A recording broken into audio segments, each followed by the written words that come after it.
l'intimité de l'histoire. Et aujourd'hui, Clémentine, alors que nos dames du jour ont brigué la Maison-Blanche sans succès, vous savez toutes les traditions qu'elles auraient dû respecter si elles y étaient entrées. Ah bah tout à fait. Je me suis mise dans la peau d'une présidente des États-Unis. Je suis allée sur le site web de la Maison-Blanche chercher les informations nécessaires au respect des traditions du lieu. C'est très important, en particulier bien sûr les fêtes de fin d'année. Et j'ai appris, je trouve ça assez sidérant, que pour préparer les fêtes de Noël, il y a 400 personnes qui s'occupent des différentes salles de la Maison-Blanche pour tous les préparatifs, les décorations, les assiettes, les couverts, faire l'argenterie, etc.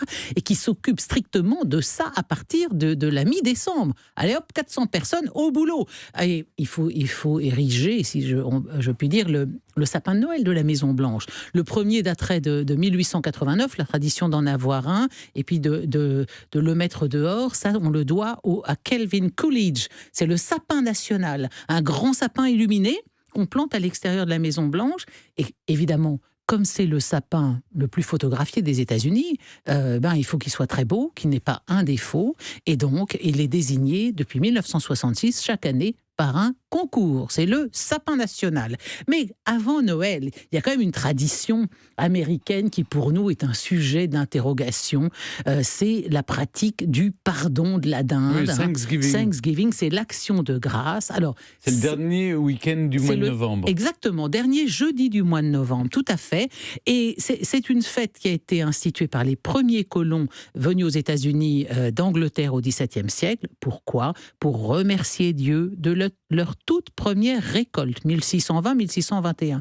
Voilà pourquoi ça se passe à l'automne, tout simplement. C'est parce que on célèbre ça après avoir rentré les récoltes. Oui. Donc si les récoltes ont été bonnes, eh bien, on remercie Dieu, on fait un grand gueulleton avec de la dinde sauvage et du pigeon.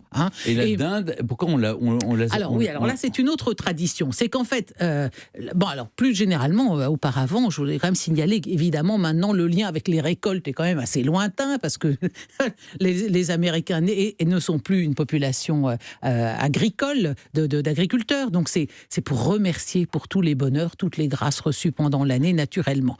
La tradition, alors vraiment, il y a plusieurs explications. On fait remonter ça à Lincoln. C'est le fils de Lincoln qui aurait attendri son papa en disant non, papa, tu vas quand même pas zigouiller la dinde. Donc il l'aurait gracié et cette tradition serait née ensuite. On raconte aussi que c'est l'industrie de la volaille qui avait bien compris qu'en envoyant des dindes au président, ça allait faire de la publicité pour les volailles. On raconte aussi que c'est Harry Truman qui aurait été épinglé par le lobby de la volaille parce qu'il avait envisagé d'instituer un jeudi sans volaille en 1947.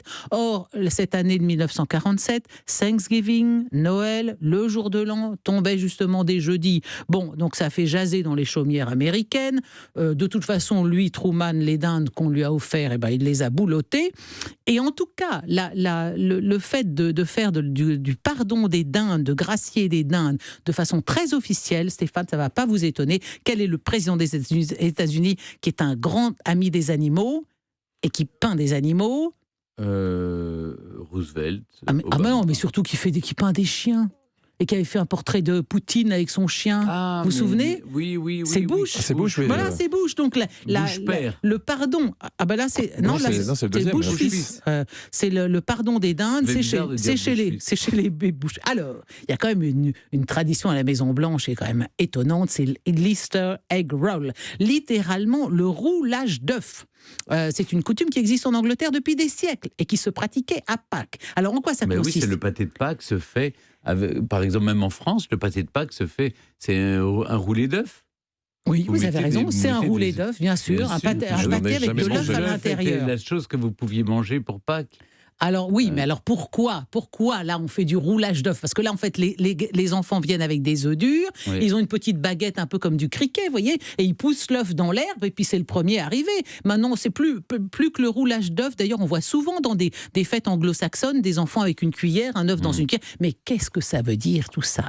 En fait, ce jeu symbolise l'ange roulant la pierre du tombeau du Christ ressuscité. Vous connaissez ce grand cantique brillant de lumière, l'ange l'ange est descendu, il roule la pierre du tombeau vaincu. Eh ben oui, ça se fait avec un œuf dur, Elle messieurs. est habitée, là, Clémentine.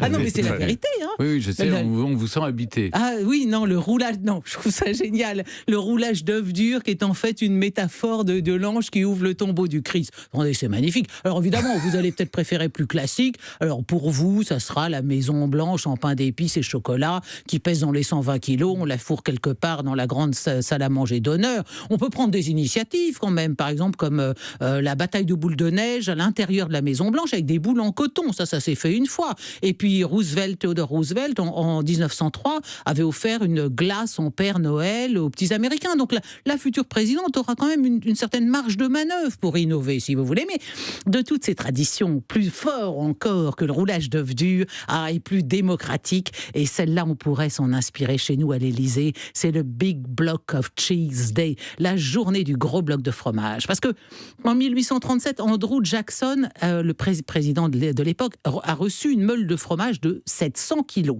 Un genre de cheddar. Mais même avec tout le personnel de la Maison-Blanche, il est impossible d'en venir à bout.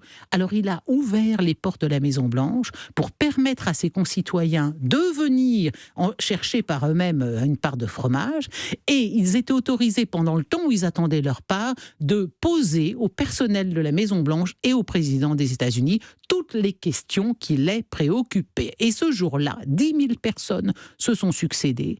En quelques heures, le fromage a été liquidé.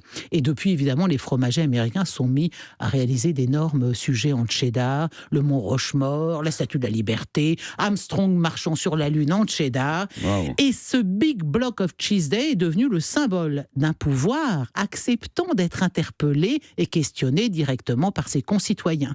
À tel point qu'en 2015, Obama a organisé un Big Block of Cheese virtuel sur le net et on pouvait lui poser toutes les questions qu'on voulait. Eh bien, dites donc, les amis, et si nos amis américains qui parlent politique autour d'un plateau de fromage étaient plus proches de nous qu'on ne le croit? Merci Clémentine.